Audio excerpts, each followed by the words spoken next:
On October 17th, 1973, a local sheriff would have his life changed forever.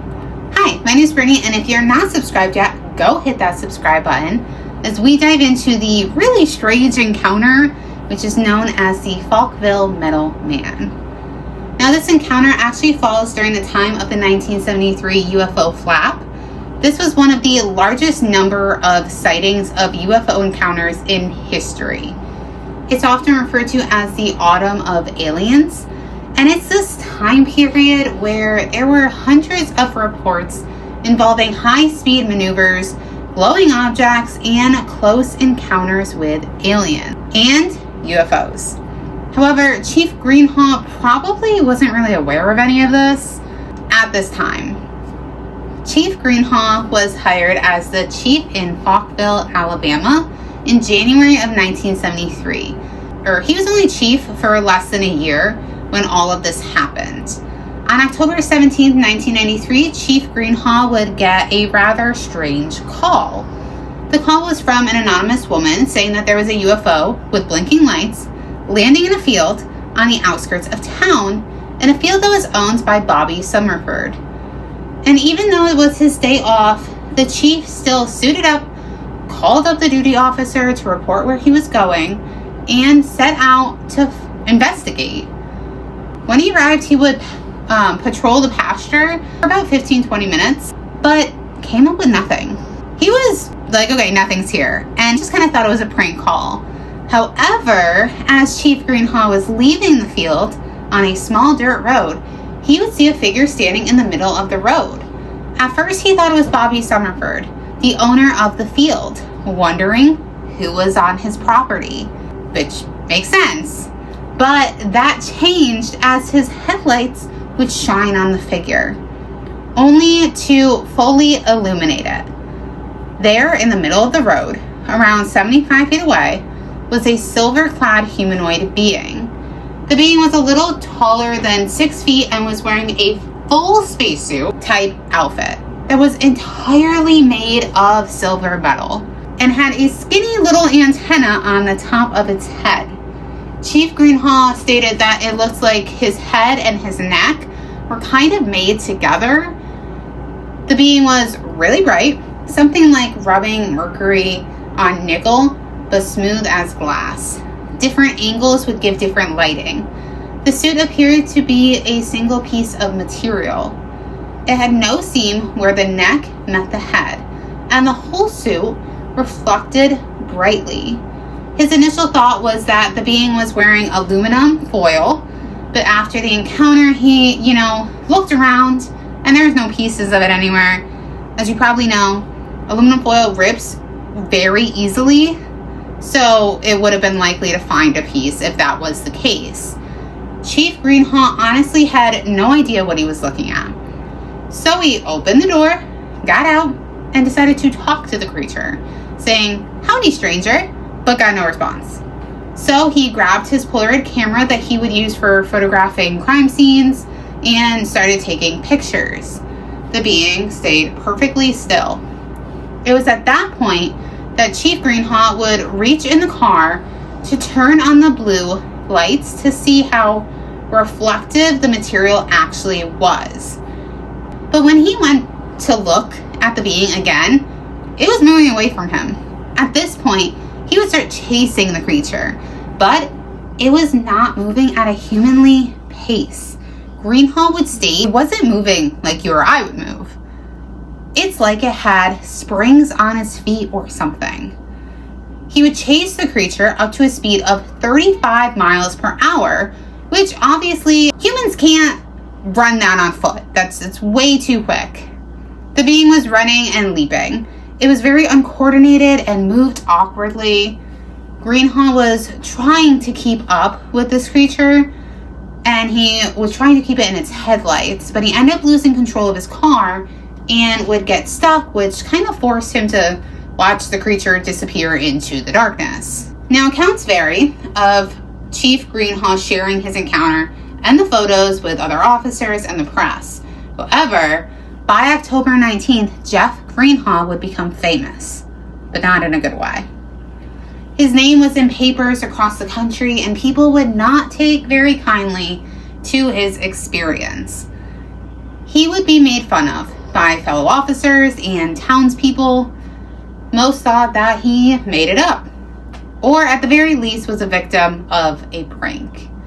A lot of people believed that the being was simply someone in a Halloween costume, but being made fun of wasn't the end of it. Greenhaw would get threatening phone calls at his home. His car's engine would blow up, probably due to somebody messing with it. And due to all of the stress of the harassment, his wife would actually file for a divorce. They would have raised 5 children together, 3 of whom were adopted. Then on November 9th, his home would catch fire, allegedly due to arson. And a week later, city officials would pressure him to step down from his position as chief, not even having the job for a year. Jeff Greenhaw was very overwhelmed. I mean, anyone would be. And he would do his best to withdraw from the public. He would work in other municipalities. However, the Meadowman sightings would follow him. Fast forwarding to 1983. Almost on the exact year of the encounter, someone would break into Jeff Greenhaw's home and would steal 3 items. These were his shotgun, his service revolver, and the Polaroids that were hidden away. To make things stranger, these were the only 3 things that he had with him on the night of the encounter, and they would all go missing. It's weird because those were literally the only 3 things that the person took. Now, most of the residents of Falkville, Alabama, were convinced that the Meadowman was just a teenager in a shiny costume. There's even a comment online from @MysteryJunkie9808 that reads, "I'm actually from the area and made my own video on it. The town pretty much thinks it was a hoax played on him by a guy named Ricky Joe Smith. He was a prankster that showed up to a Halloween party in the exact costume as the Meadowman 2 weeks later." However, Greenhaw was a victim of this and is the exact reason why people don't come forward with their encounters. While it is possible that the being was just a teenager in a costume, what seems rather impossible is a human running at that speed. On top of that, running that extent of a prank on a rural police officer is not out of the realm of possibilities. It just seems rather risky and more unlikely. The other thing is that Jeff Greenhaw never tried to profit from this experience. It nearly ruined his life. This encounter is often linked to the Pascagoula abduction on October 11th, 1973, just days before the Meadowman encounter.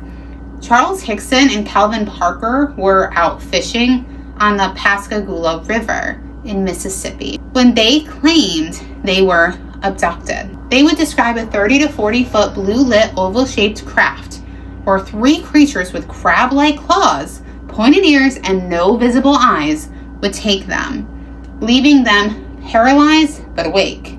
Hickson would go on to say that he was examined by a robotic eye-like device, while Parker said that he was examined by a female creature.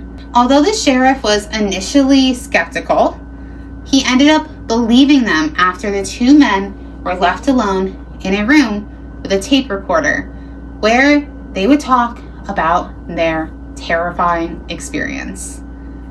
Now, in some accounts, these aliens are described as shiny and metallic, which draws a connection to the Meadowman, that and the fact that they took place just shy of a week apart. But remember that this was a time where there were an abundance of alien encounters and abductions, strange sightings, and glimpses of UFOs. So is it really that impossible that this could be something more than just a prank? Seriously, I want to hear your response. I want to know, do you think this was just a prank? Do you think that he actually saw an alien?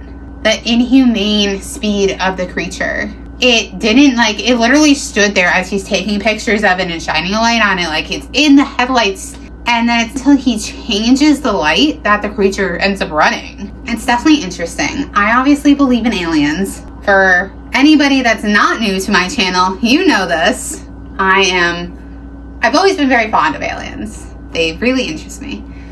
But it's crazy. Like, I honestly feel so bad for him. Nowadays, it's much more accepted if you say that you saw something, but it's still not completely accepted. Like, people still judge, they still question, they say that you made it up, or it's in your mind, or you're seeing things, you're looking for attention. The list goes on. But imagine how bad it was back then. It was way worse. Like, this was just not an acceptable thing to come forward and talk about. It's definitely not like you're going to come forward and just do this for attention. Especially with how terrible his life went after. It's really sad that it got as far as it did, and it wasn't, I mean, just people not believing him. They literally made it a point to ruin his life. Let me know what you think in the comments down below. Make sure to subscribe to this video.